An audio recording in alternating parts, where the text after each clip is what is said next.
ত্রিভুবনের প্রিয় মুহাম্মদ এলো রে দুনিয়ায় রে সাগর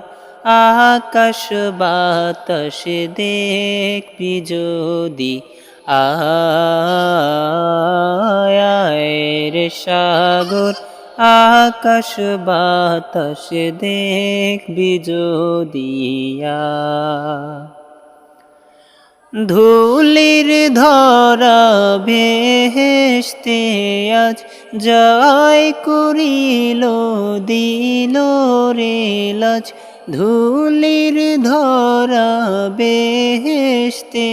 আজ জয় করিল দিল